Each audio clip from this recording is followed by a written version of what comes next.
Ustaz, kita pernah menzalimi teman dan kita belum sempat minta maaf. Qadarullah teman meninggal dunia. Apa yang harus kita lakukan?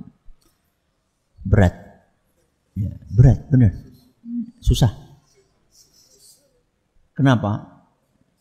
Karena kezaliman itu tidak akan pernah digugurkan sama Allah Subhanahu wa ta'ala. Kecuali kalau orang yang dizalimi mau memaafkan. Orangnya sudah meninggal, gimana? Apa kita datang ke kuburannya minta maaf? Engkau nek jawab Melayu. Ya. Susah. Maka ini pelajaran. Pelajaran buat kita semuanya.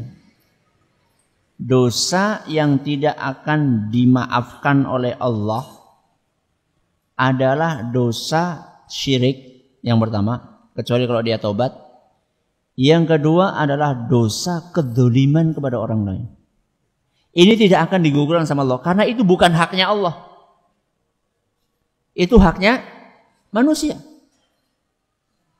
Kalau manusia yang dizalimi tidak mau memaafkan, maka ya akan tetap dituntut nanti di hari kiamat. Maka ingat baik-baik. Kita pernah zalim sama siapa? Dia dulu orang yang terdekat. Istri. Pernah nggak berbuat zalim sama istri? Ibu kepada siapa? Suami. Pernah nggak berbuat zalim? Orang tua kepada anak.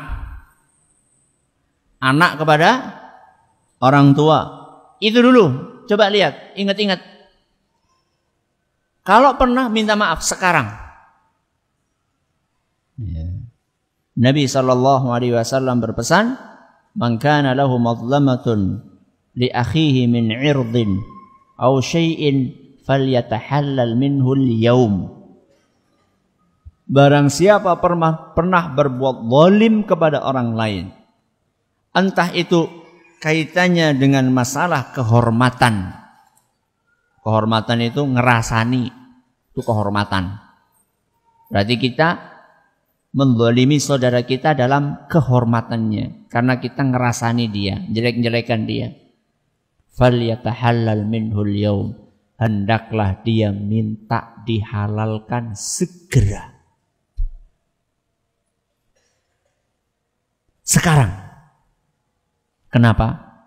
Sebelum datang kematian, dan kalau sudah mati tidak ada lagi kesempatan untuk minta maaf. Tapi sudah terlanjur Ustadz, bagaimana caranya? Alhamdulillahirrabbilalamin. Salatu wassalamu ala nabiyina Muhammadin wa ala alihi wa sahbihi ajma'in wa ba'd. Sekarang ini sudah terlanjur, sudah meninggal. Apakah tidak ada langkah-langkah yang bisa kita lakukan? Jawabannya ada.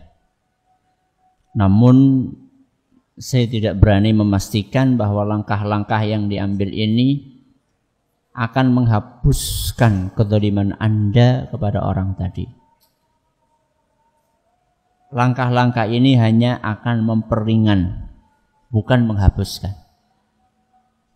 Karena sekali lagi itu bukan hak saya. Itu hak orang yang dizalimi.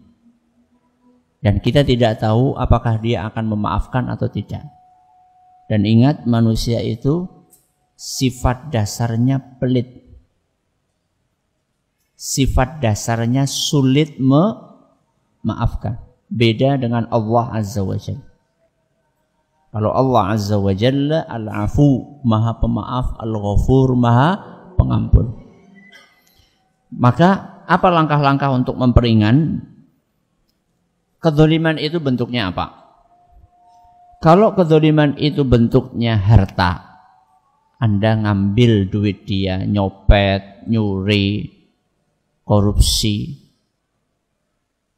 nyerobot jatah hak dia, maka yang dilakukan adalah mengembalikan harta itu kepada dia. Sudah meninggal Ustadz, ahli warisnya. apa? Ahli warisnya. Cari sampai ketemu. Kalau nggak ketemu Ustadz, cari lagi. Kalau nggak ketemu, cari lagi. Sampai ketemu. Sekarang alhamdulillah banyak media sosial. Ya. Sehingga maksimalnya usaha di zaman ini bisa lebih dibandingkan di zaman dahulu.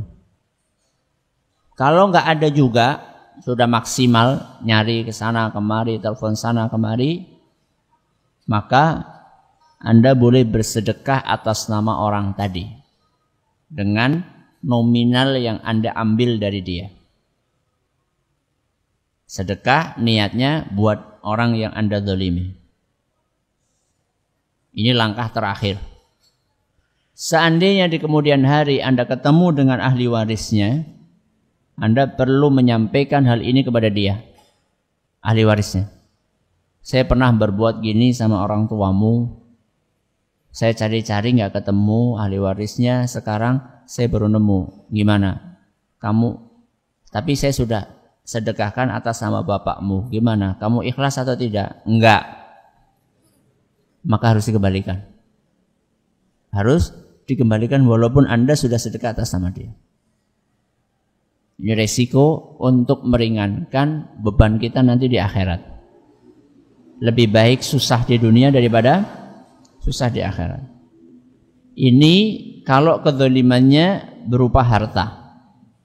Kalau kezalimannya berupa kehormatan, fitnah, ghibah, ngerasani, maka kata para ulama yang bisa dilakukan adalah, karena dia sudah meninggal, adalah memulihkan nama baik dia.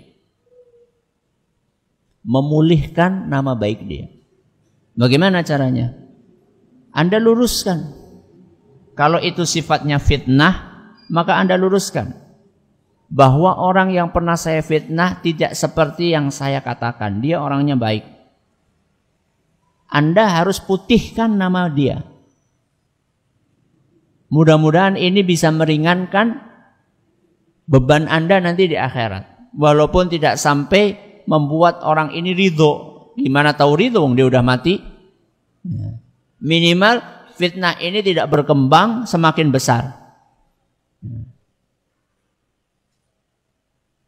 Kalau itu sifatnya ngerasani, bukan fitnah, ngerasani, maka yang Anda lakukan adalah menyebutkan kebaikan orang itu di tempat Anda ngerasani. Kalau Anda ngerasaninya di arisan keluarga misalnya, maka sebutkan kebaikan orang tadi di arisan keluarga. Kalau Anda menghibah orang tersebut di media sosial, maka sebutkan kebaikan orang itu di media sosial.